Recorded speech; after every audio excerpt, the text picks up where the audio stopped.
The morning sun cast long shadows across the cobblestones of Buckingham Palace as Sergeant Michael Harrison adjusted his red tunic for the final time.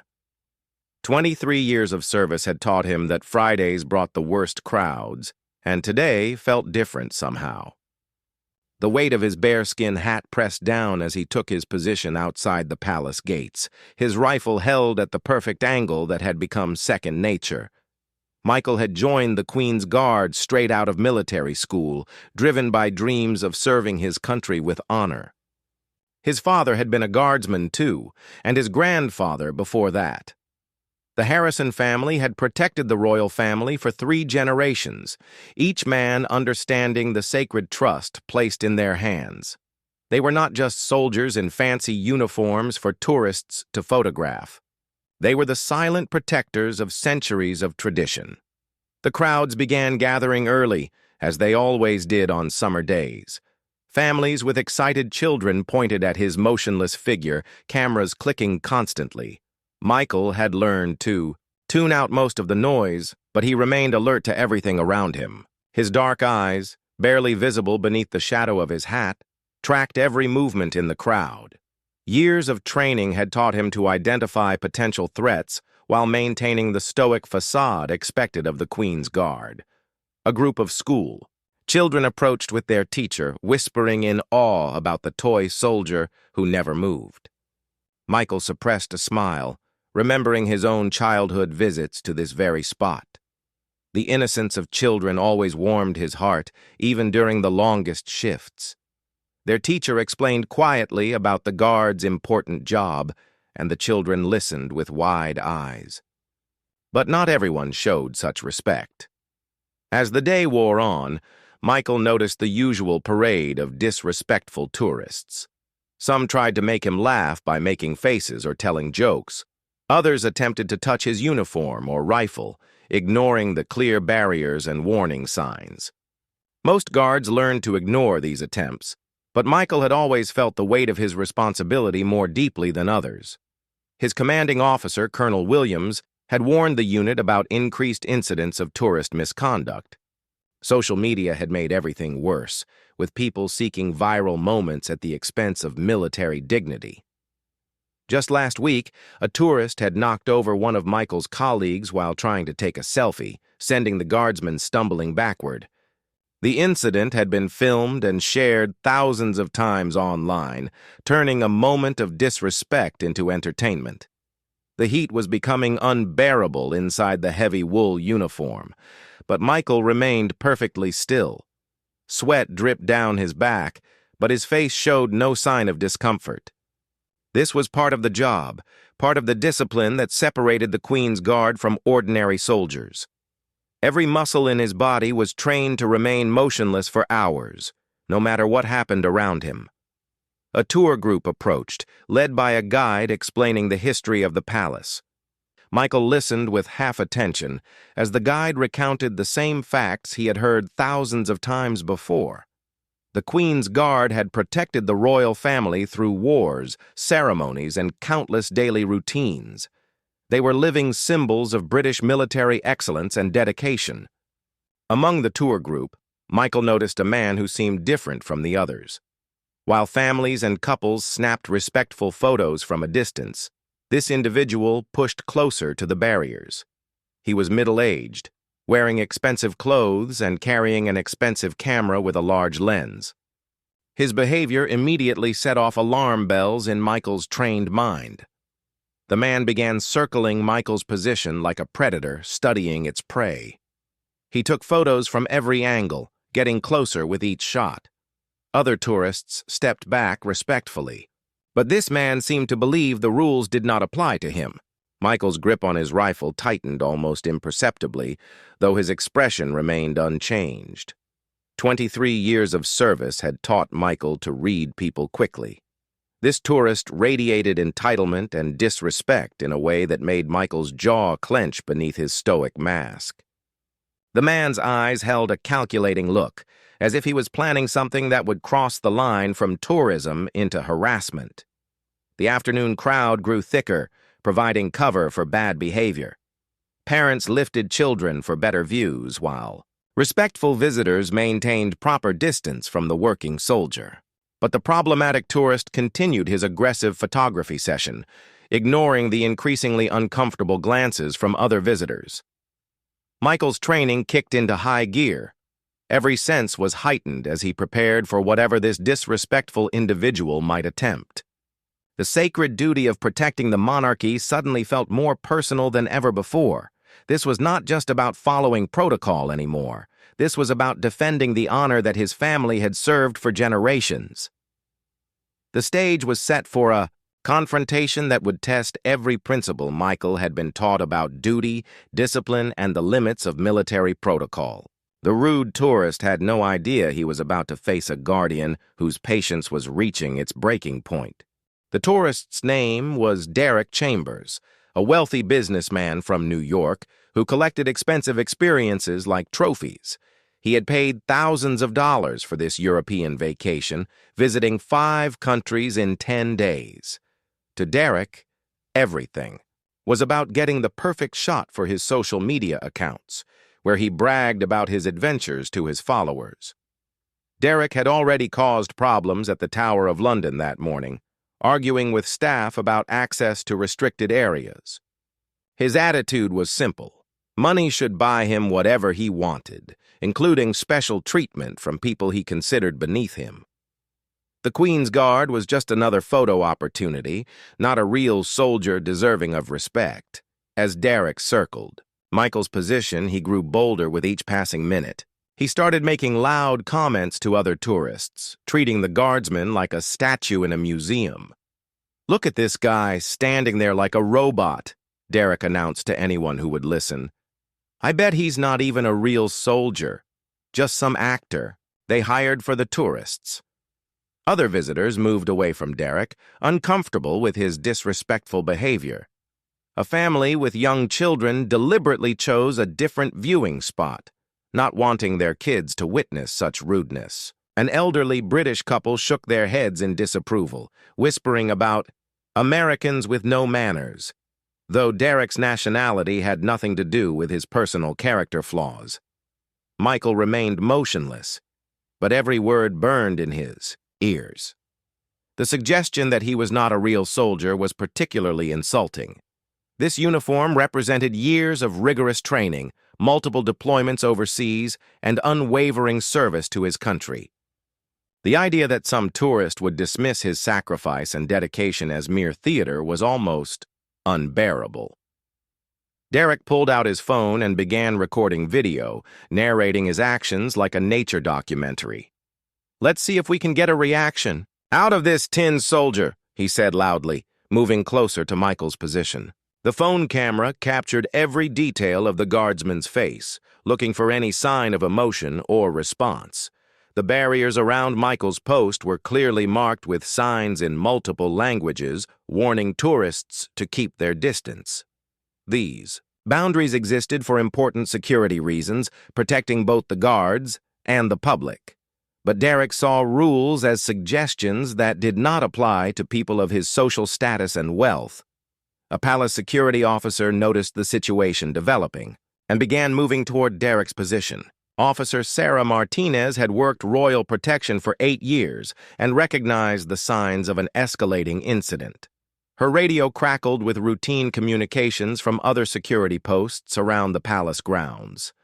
Derek noticed the approaching security officer and became more aggressive, as if trying to create his viral moment before being stopped. He stepped over the first barrier, moving within arm's reach of Michael's position. The crowd around them grew larger as other tourists sensed drama unfolding. "Hey, soldier boy, I'm talking to you," Derek called out, waving his hand inches from Michael's face. "Don't you have anything to say? Cat got your tongue?" His voice carried the arrogant tone of someone who had never been told no by anyone who mattered in his privileged world. Michael's training screamed at him to remain motionless, but his human dignity demanded response. The conflict between duty and self-respect created a tension that made his muscles ache. 23 years of perfect service record meant everything to him, but so did the honor of his uniform and the respect owed to every soldier. Other members of the Queen's Guard had been moved to different positions earlier that day, leaving Michael more isolated than usual. His nearest colleague was stationed 50 yards away, too far to provide immediate support if the situation escalated beyond verbal harassment. Derek began making exaggerated faces at Michael, sticking out his tongue and making childish gestures while his phone recorded everything. "Look, everyone, the mighty British soldier won't even look at me," he announced to the gathering crowd. "What kind of army trains robots instead of men?" A young British woman in the crowd finally spoke up. "Leave him alone, mate. He's doing his job, and you're being completely disrespectful." Her accent carried the authority of someone defending her country's traditions against foreign rudeness. Derek turned his attention to the woman briefly. "Mind your own business, sweetheart. I paid good money to see the sights, and that includes this toy soldier here." His dismissive tone revealed the depth of his entitlement and disrespect for anyone he considered beneath his social status. Officer Martinez was now close enough to intervene, but she hesitated, hoping the situation might diffuse itself. Palace. Protocol preferred minimal disruption to the tourist experience, and forcibly removing visitors always created negative publicity for the royal family. Michael could feel the eyes of dozens of tourists watching this confrontation unfold. Some were recording with their phones, turning his humiliation into entertainment for strangers on the internet.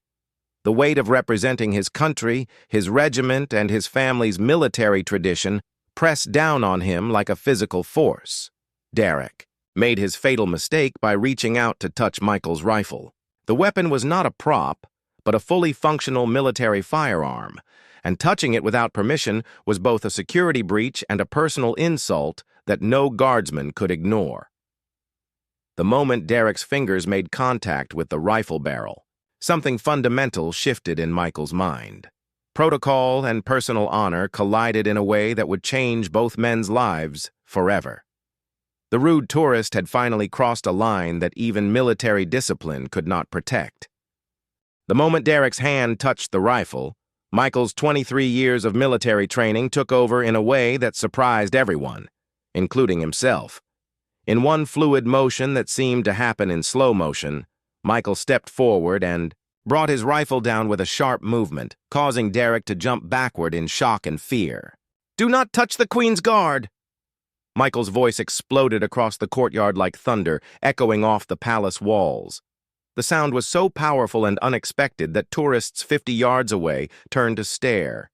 Children began crying, and several people screamed in surprise at the sudden transformation of the silent statue into a commanding military presence.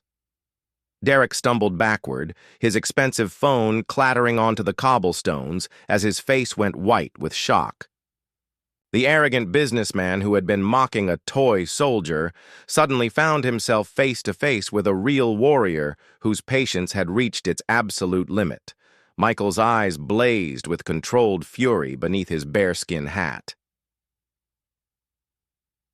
The crowd that had gathered to watch Derek's harassment now pressed back in a wide circle, giving the confrontation space to unfold. Some tourists ran away entirely, frightened by the intensity of Michael's response. Others stood frozen, unable to look away from the dramatic scene playing out before them. Officer Martinez broke into a run, speaking rapidly into her radio as she approached the scene. "Control, we have a situation at Post 7. Guard has broken protocol, requesting immediate supervisor response." Her training told her to separate the combatants before the situation escalated further. Michael took another step toward Derek, his rifle now held across his chest in a defensive position. Every inch of his 6-foot frame radiated military authority and barely controlled anger. "You think this is a game?" he demanded, his voice carrying across the courtyard. "You think we're here for your entertainment?" Derek tried to recover his composure, but his voice shook as he attempted to regain control of the situation. "You can't talk to me like that. I'm a paying customer here. I'll report you to your supervisors." His threats sounded hollow and desperate, compared to the raw authority in Michael's voice. Report me? Michael laughed, but there was no humor in the sound. Go ahead. Tell them how you disrespected a serving soldier. Tell them how you touched military equipment without permission. Tell them how you treated the Queen's Guard like a circus act for your social media followers. The confrontation was being recorded by at least a dozen phones, creating multiple angles of what would soon become an international news story. But in this moment, Michael did not care about consequences or career implications. Something deeper than protocol was driving his actions now. A young boy in the crowd tugged on his mother's sleeve. "Mommy, why is the soldier angry?" The innocent question highlighted how Derek's behavior had shattered the peaceful dignity that usually surrounded the Queen's Guard ceremonies. Derek bent down to retrieve his phone, checking frantically to see if the screen was cracked. The device represented his connection to the social media world where he commanded respect through wealth and status. But here, facing a real soldier, his virtual authority meant nothing. "You have no idea what this uniform represents," Michael continued, his voice now controlled but still carrying an edge of steel. "While you've been playing tourist games, soldiers wearing these colors have died protecting the freedoms that let you travel here safely." Officer Martinez reached the scene and positioned herself between the two men, though she was careful not to physically restrain Michael unless absolutely necessary. Her experience told her that de-escalation required, understanding the root cause of the confrontation, not just stopping it.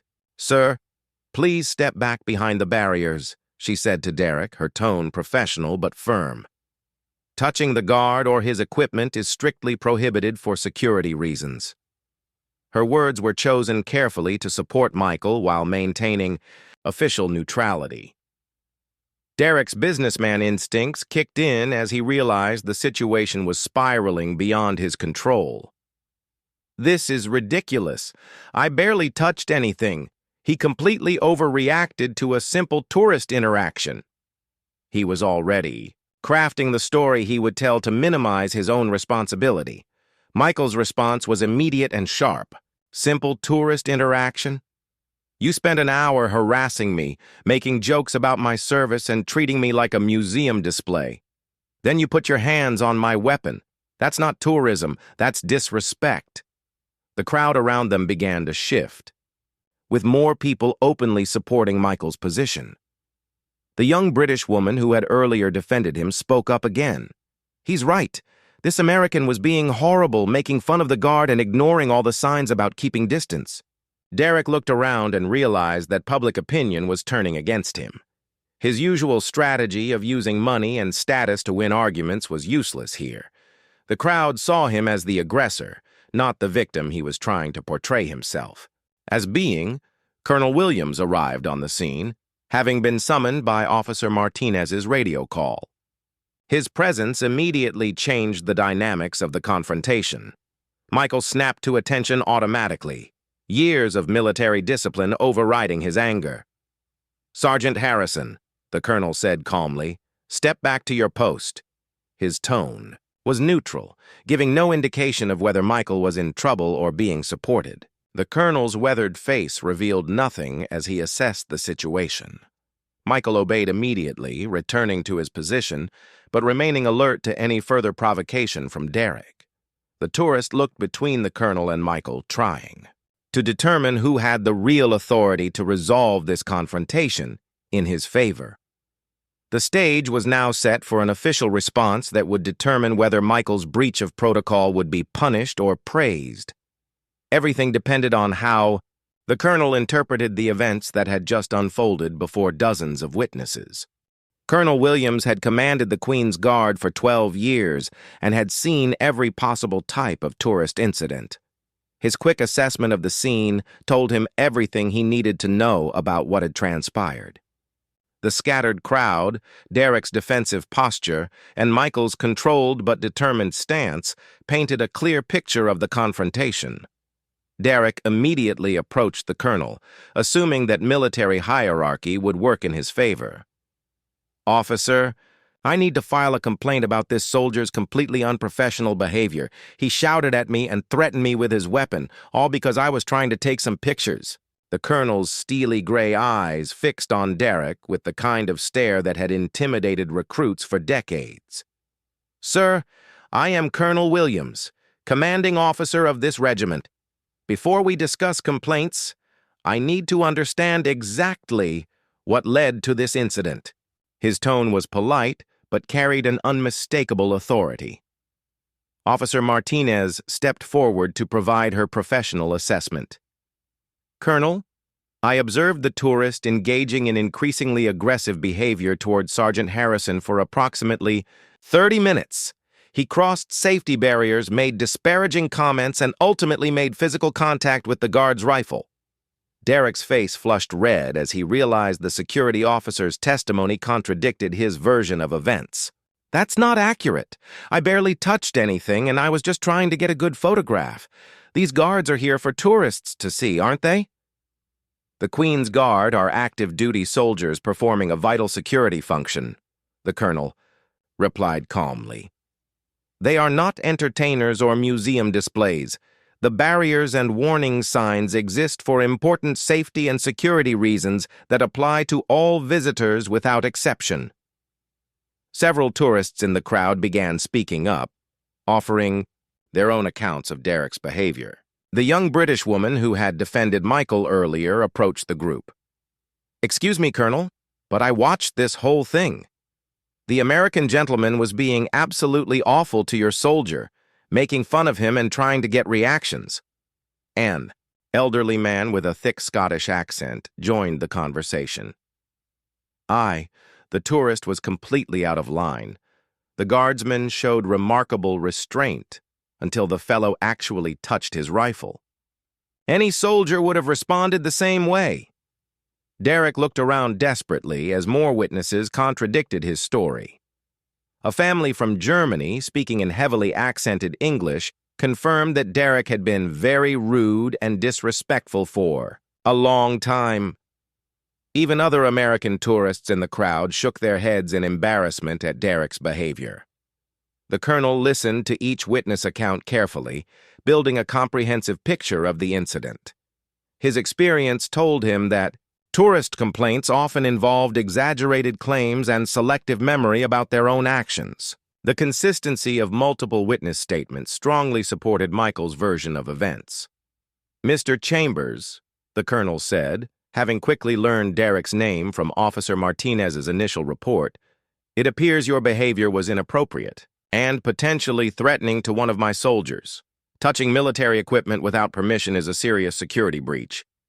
Derek's businessman instincts kicked in as he realized his complaint strategy was backfiring.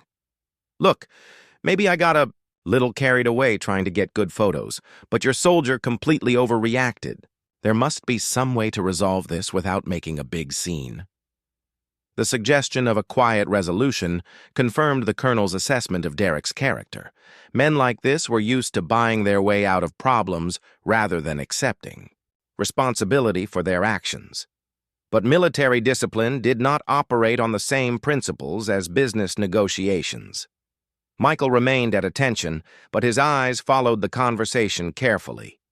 His career hung in the balance, depending on whether his commanding officer would support his decision to break protocol or punish him for abandoning his post discipline. "Sergeant Harrison," the colonel said, turning to address Michael directly, "your response was outside normal protocol. However, given the circumstances and the clear provocation involved, I find your actions to be justified defense of military property and personal dignity." Relief flooded through Michael's body, though his military training prevented any visible reaction. The colonel's support meant his 23-year service record would remain intact, and his family's military legacy would continue unblemished.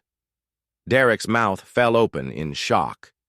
He had expected military authority figures to discipline their subordinate and apologize to him as a civilian visitor. The idea that a soldier might be supported over a paying tourist had never occurred to him. "This is outrageous," Derek protested. "I'm going to contact the embassy about this treatment. American citizens deserve better than being shouted at by your toy soldiers." His anger revealed his true character as someone who expected special treatment based on nationality and wealth. The colonel's expression hardened at the toy soldier's comment. "Mr. Chambers, I suggest you reconsider your attitude. These toy soldiers are combat veterans who have served in Afghanistan, Iraq, and other dangerous deployments. They deserve your respect, not your mockery." Officer Martinez had been quietly coordinating with palace security during the confrontation. She now stepped forward with additional information that would change the tone of the encounter significantly. "Colonel, our security cameras captured the entire incident. The footage clearly shows Mr. Chambers escalating harassment and his unauthorized contact with military equipment." The mention of video evidence caused Derek's face to go pale again. Security camera footage would be impossible to dispute or spin in his favor. His earlier confidence about filing complaints suddenly seemed much less certain. The crowd around them had grown larger as word of the confrontation spread throughout the tourist area. Many visitors were now openly supportive of Michael, with some even applauding the colonel's handling of the situation. The tide of public opinion had turned completely against Derek. A news reporter who happened to be covering a different story at the palace noticed the commotion and began making her way toward the scene. The incident was about to escalate from a local tourist problem to a potential international news story. Sarah Mitchell from BBC News had been at Buckingham Palace covering a routine royal ceremony when she heard the commotion near the guard posts. Her journalistic instincts immediately recognized a potentially significant story developing. She approached the scene with her camera operator, noting the agitated crowd and official presence. The arrival of news media changed everything for Derek. What had begun as a tourist confrontation was now becoming a public relations nightmare. His face went from pale to red as he realized his behavior might be broadcast to millions of viewers across Britain and beyond. "Colonel Williams," Sarah called out professionally, "I'm Sarah Mitchell from BBC News. Can you provide a statement about what occurred here today?" Her presence immediately elevated the incident from a local security matter to a story of national interest. Derek panicked at the sight of the television camera and tried to push through the crowd to escape, but Officer Martinez gently but firmly guided him back to the group. "Sir, as this incident involved a security breach, you'll need to remain available for our report and any potential follow-up investigation." The colonel recognized the reporter and nodded respectfully. "Ms. Mitchell, we had an incident where a tourist repeatedly harassed one of my guardsmen and ultimately made unauthorized contact with military equipment. Sergeant Harrison responded appropriately to defend himself and his post." Derek realized his escape was impossible and switched tactics, trying to present himself as the victim. "I'm Derek Chambers, a respected businessman from New York. I was simply taking photographs like any other tourist when this soldier completely overreacted and began shouting threats at me." Sarah Mitchell had covered enough stories to recognize when someone was trying to spin facts in their favor. She turned to the crowd of witnesses, many of whom eagerly volunteered their accounts of Derek's prolonged harassment of Michael. The young British woman stepped forward confidently. "I'm Emma Thompson, not the actress but a teacher from London. I watched this American gentleman harass that poor guard for ages, making fun of him, ignoring all the barriers, and treating him like he wasn't even human. The soldier showed incredible restraint." The elderly Scottish gentleman added his voice. "Hamish MacLeod from Edinburgh. The lad there," he pointed to Michael, "conducted himself with perfect dignity until this tourist crossed every line of decent behavior. Any man would have responded the same way." Sarah's camera operator captured these testimonies, building a comprehensive record of the incident. The journalist's experience told her this story had all the elements of viral news: military honor, tourist bad behavior, and a satisfying resolution where the underdog was supported. Derek's business instincts told him the situation was spiraling completely out of control. Bad publicity could damage his company's reputation and personal brand. He attempted damage control by offering what he thought would be an acceptable compromise.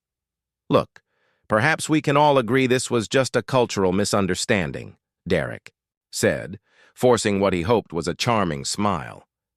"I'm willing to make a donation to the regiment's charity fund to show there are no hard feelings. We Americans sometimes get a bit enthusiastic about our sightseeing." The suggestion of buying his way out of consequences disgusted many of the British witnesses. Emma Thompson spoke up immediately. This wasn't cultural misunderstanding. It was deliberate rudeness and disrespect. You can't just throw money at bad behavior and make it disappear. Michael remained at attention throughout the media coverage, but inside, he felt a growing sense of vindication. For the first time in hours, he felt that his dignity as a soldier was being properly recognized and defended by both his commanding officer and the public. Colonel Williams addressed the camera directly, speaking with the authority of decades of military service. "The Queen's Guard represents the finest traditions of the British Army. Our soldiers deserve the respect due to all military personnel who serve their country with honor and sacrifice."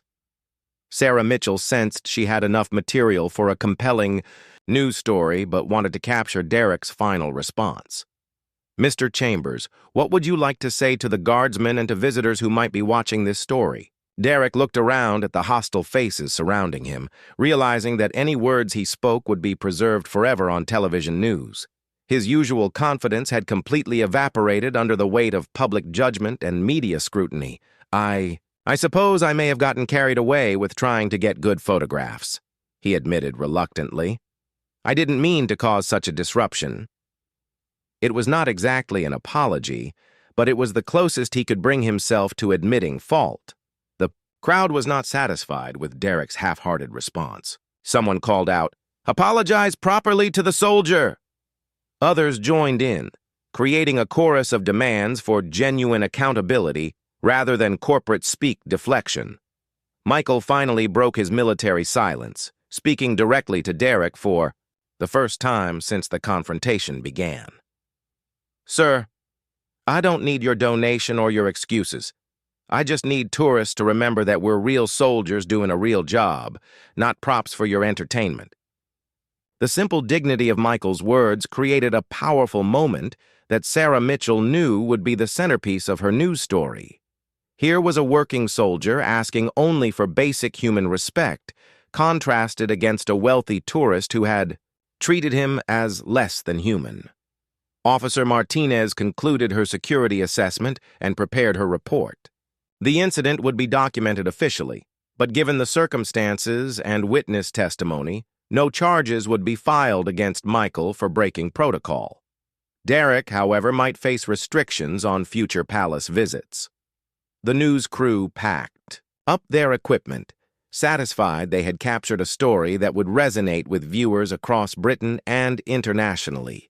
The incident was already being shared on social media by witnesses who had recorded parts of the confrontation on their phones. Within hours of Sarah Mitchell's BBC report airing, the story of the Royal Guard confronting the rude tourist became an international sensation. Social media platforms exploded with videos, comments, and debates about respect, military service, and tourist behavior. The hashtag #RespectTheGuard began trending worldwide. Derek Chambers returned to his hotel room to find his phone buzzing with notifications. The story had reached American news outlets, and his business associates were already asking uncomfortable questions about his behavior. His carefully constructed image as a successful professional was crumbling under the weight of viral infamy. The hotel concierge quietly informed Derek that several British newspapers were trying to contact him for follow-up interviews. His initial plan to complain to the American embassy about his treatment now seemed impossibly naive. No diplomat would defend behavior that had been witnessed and recorded by dozens of people. Meanwhile, Michael Harrison completed his shift with a mixture of relief and apprehension.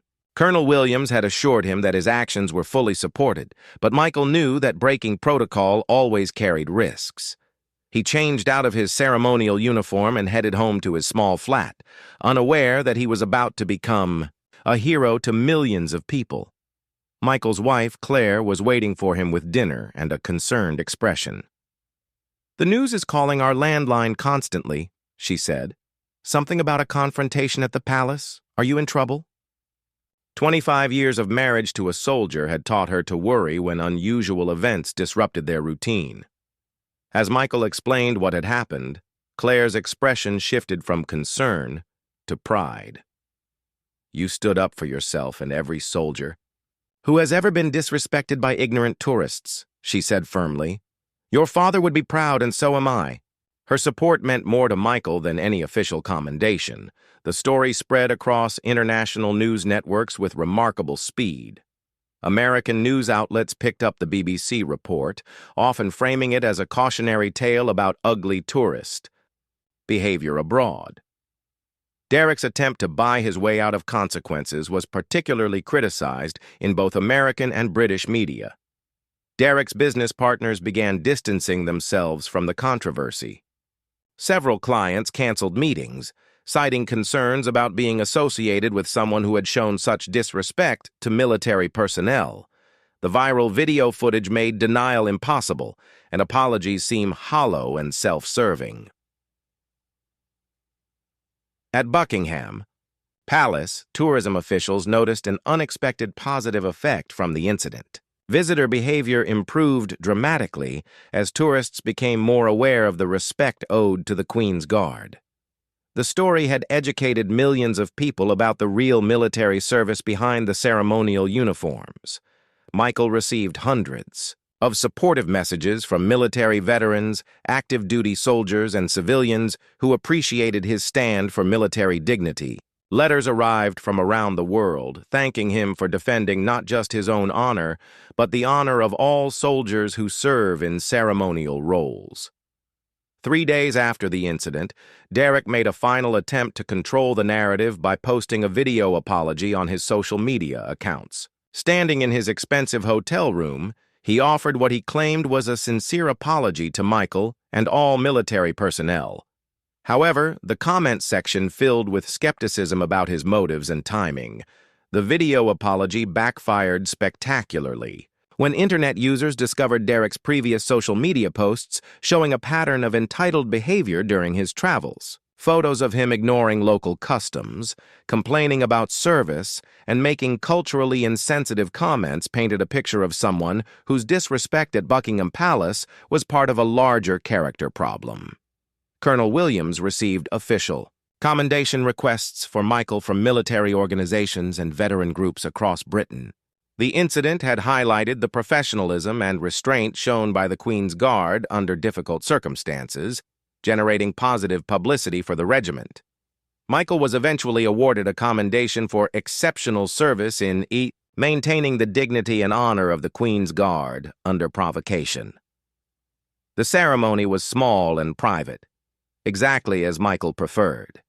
He had never wanted fame, only respect for the uniform he wore with such pride. Derek returned to New York to find his business reputation permanently damaged. Several major clients terminated their contracts, citing reputational concerns. The viral nature of the story meant that his name would forever be associated with disrespectful tourist behavior, following him throughout his career. The incident became a case study in business schools about the dangers of personal behavior affecting professional reputation in the social media age. Derek's attempt to treat a working soldier as entertainment had cost him far more than any vacation expense ever could. Years later, Michael continued serving in the Queen's Guard with the same dedication he had always shown. The incident had not changed his commitment to duty, but it had proven that sometimes standing up for dignity and respect was worth breaking protocol. His actions had reminded the world that behind every ceremonial uniform stood a real person, deserving of basic human respect. The story's lasting impact was measured not in viral views or news coverage, but in the changed behavior of countless tourists who learned to approach military ceremonies with appropriate reverence. Michael Harrison had defended more than just his own dignity that day. He had stood up for every soldier who had ever been treated as less than human by people who should have known better. Derek Chambers learned the hardest lesson of his privileged life: that respect cannot be bought, dignity cannot be demanded, and some mistakes follow you forever. The 5 minutes of entertainment he had sought at a soldier's expense had cost him his reputation, his business relationships, and his peace of mind.